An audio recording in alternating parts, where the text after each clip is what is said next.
સુરતના બેસ્તાન વિસ્તારમાં લોકપ્રિય ધારાસભ્ય શ્રી ચેતર વસાવાના સમર્થનમાં એડવોકેટ વેલા સુભાષ પાટીલ તથા આમ આદમી પાર્ટીના કાર્યકર્તાઓ અને જાગૃત નાગરિકોના સહયોગથી ભવ્ય પદયાત્રાનું આયોજન કરવામાં આવ્યું. પદયાત્રાનો પ્રારંભ સિદ્ધાર્થનગર સ્થિત પવિત્ર શ્રી હનુમાન મંદિર ખાતે પૂજા અર્ચના, ભવ્ય આરતી અને દર્શન સાથે કરવામાં આવ્યું હતું. ત્યારબાદ વિવિધ માર્ગો પરથી પસાર થયેલી પદયાત્રાનું સમાપન ભેસ્તાન ખાતે સરદાર વલ્લભભાઈ પટેલની પ્રતિમાને પુષ્પહાર અર્પણ કરીને કરવામાં આવ્યું. પદયાત્રામાં મોટી સંખ્યામાં સ્થાનિક નાગરિકો અને કાર્યકર્તાઓ જોડાયા હતા, જેમણે ધારાસભ્ય શ્રી ચેતર વસાવા પ્રત્યે પોતાનું સમર્થન અને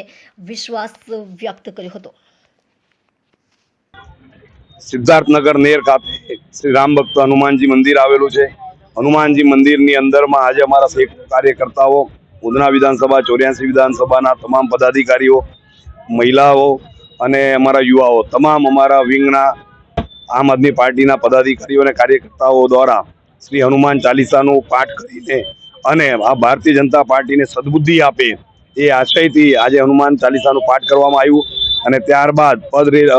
પદયાત્રા સ્વરૂપે ત્યાંથી અમે સરદારજીની પ્રતિમા ખાતે આવી સરદારજીના પ્રતિમાને પુષ્પહાર પહેરાવી આજે આ ભ્રષ્ટ ભાજપ સરકારને મેસેજ આપવા માંગીએ છીએ કે ચેતરભાઈ વસાવા જે ડેડિયાપાડાના લોકપ્રિય ધારાસભ્ય છે અને ગુજરાતના પ્રજાના દિલમાં વસે છે, એવા લડવૈયા લીડર ધારાસભ્યભાઈને આ ભારતીય જનતા પાર્ટીની ભ્રષ્ટ સરકાર દ્વારા એક બોગસ ઊભો કરેલો કેસ ખોટો ઊભો કર્યો, ખોટા સાહેદો, પંચો અને સાક્ષીઓ ઊભા કરી ખોટી ચાર્જશીટ કરી અને ચાર્જશીટને આધાર બનાવીને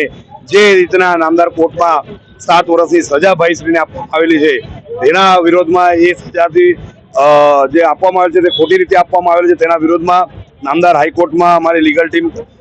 કામ કરી રહી છે. અને સાથે સાથે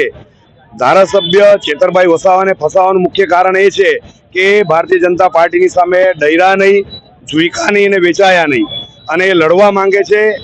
આદિવાસી પ્રજા માટે, ગુજરાતની તમામ જનતા માટે એ અવાજ બનવા માંગે છે. અને જે નર્મદા જિલ્લાની અંદરમાં તાલુકા પંચાયત, જિલ્લા પંચાયતોમાં વન સાઈડ આમ આદમી પાર્ટીની સરકાર બેઠી છે અને ભાઈ આટલી બહુમતીથી ઉમેદવારો જીતાઈને લાવ્યા, તો ભૂતકાળમાં ભારતીય જનતા પાર્ટીના જે નેતાઓએ, અધિકારીઓએ